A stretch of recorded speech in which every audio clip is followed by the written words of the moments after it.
Mr. Shandip Shah, who is an outstanding entrepreneur, an MBA from Warwick University, very successful serial entrepreneur, actually having started several different businesses and currently running a large wholesaling business.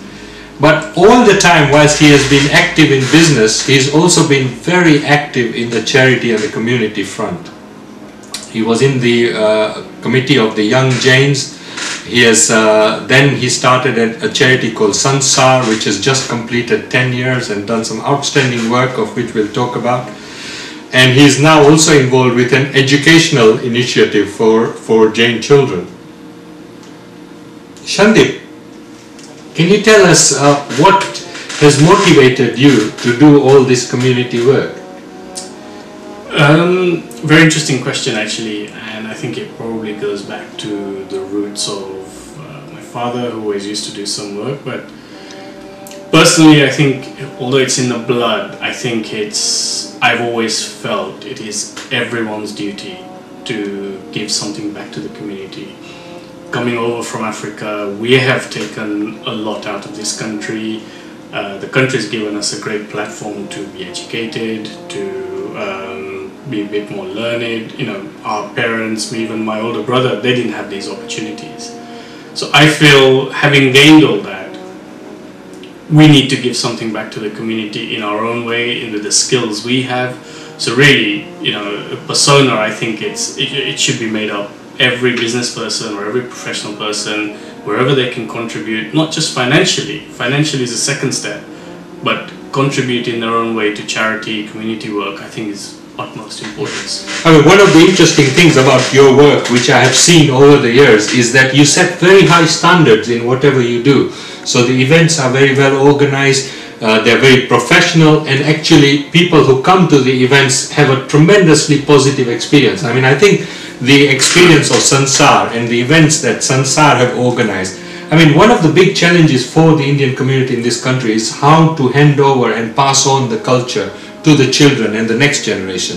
It's not always possible in the mainstream schools, and they have to do it outside the school hours to be able to give them a real boost. And what Sansaar has done is done something very interesting. They've taken the kind of British pantomime concept and actually converted it and applied it to the teaching of Gujarati language, such that when children come in contact with this language, they actually have fun. Can you tell us a little bit more about Sansaar?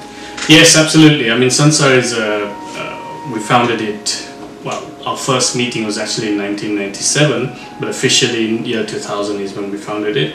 As a charity now, we are coming up to 10 years with the whole motive of learning our language through fun and music. The whole concept was really, you know, all 7 of us, the founders of Sansaar, were integrally involved.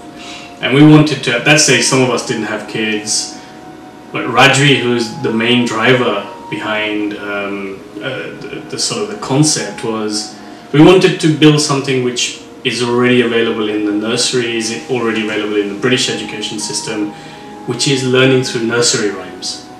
Learning your language, learning words, learning actions, etc. through nursery rhymes. And the classic example in the British makeup was a series called Fun Song Factory. Little kids will remember that. And we wanted to emulate something like that, but in our own mother tongue. And we started off the project. We searched in India, searched in the UK, searched in various parts of the world. There's actually very, very little material in terms of Gujarati nursery rhymes. So we started emulating some of the key English ones, wrote some of our own nursery rhymes and converted that into UK fusion, high quality music, went into the studios and made our first CD. From the CD then, we actually choreographed and made our first pantomime, the live stage, and now we've moved on, you know, a lot further, bringing a bit of the cultural aspect into Sansaar as well. At the same time, the motive has always been to have the fun and to learn the language, or encourage the learning of the language. Our target market is really the parents and the kids who are really from 1 year to about 8 years old. that's our real focus market. I mean, that's fantastic. I mean, so what you're doing essentially is using creativity to pass on the values of India, the timeless wisdom of India to the next generation. And actually in the process, you're saving the economy a lot of money by actually making sure that these children grow up to be responsible adults. You are also contributing to a cohesive society because these children end up building communities, and and your shows themselves are an act of community, bringing people together and making them feel a sense of belonging. Yeah. I mean, that's really remarkable. What has been the response from the parents? How have they reacted to this kind of work? If I give you some facts and figures, over the last 10 years we've probably done about 40 to 45 shows, not including Navratri. We have touched probably in the region of about 10 to 15,000 parents, kids together in all our shows. Globally, our products are now going out there globally, and the reaction has been just amazing. Parents who are coming for the first time, if they've taken one of our CDs for the first time, the classic comment is, I can't now play my own adult CDs in the car. Only the kids' CDs are on in the car, otherwise the kids will start crying or whatever. It's a great educational tool, they're great for learning, they're great fun, but the most important thing is they're very, very high quality. These are not something that's just been done in someone's bedroom or a garage or whatever. We have actually spent a lot of money going into studios, getting the best musicians, the best singers, and putting together something which is high quality. And the main reason for that is the kids nowadays expect the best, and we are delivering the best in terms of Sansaar to keep these kids and parents happy at the high end. I mean, that's very fascinating, because the kinds of people involved in the charity and the volunteers are themselves very successful professionals with very busy lives, yet they give the best of their skills and their time to this charity to actually help transfer this culture to the next generation. In fact, I've even heard that your CDs are now going back to India. That's right. And actually even India is loving the products that you're making.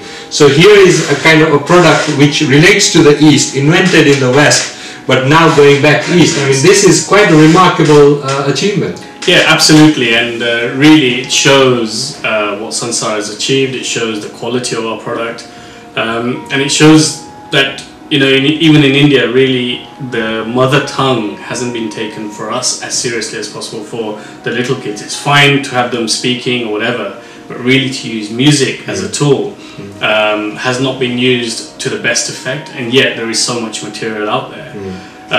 But your first point regarding volunteers, I mean, without volunteers, Sansaar would not be where we are now.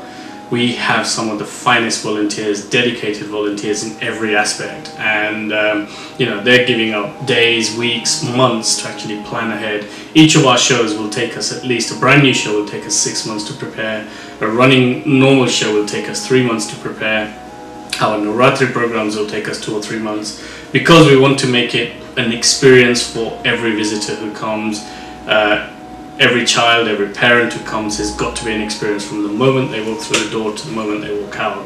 And we work on that concept. It's a concept of never leaving anything to chance. It's a concept of working on the finer detail to make really the best possible shows we can. Wow, I mean, it's interesting, and I hear now you're taking this whole experience of Sansaar to another organization, which is a Jain school. So this is Jainism, and the Jain culture is one of the oldest cultures of the world, and you are actually working to create a school whereby children can learn about this culture every week on a Friday evening. Tell us more about that work.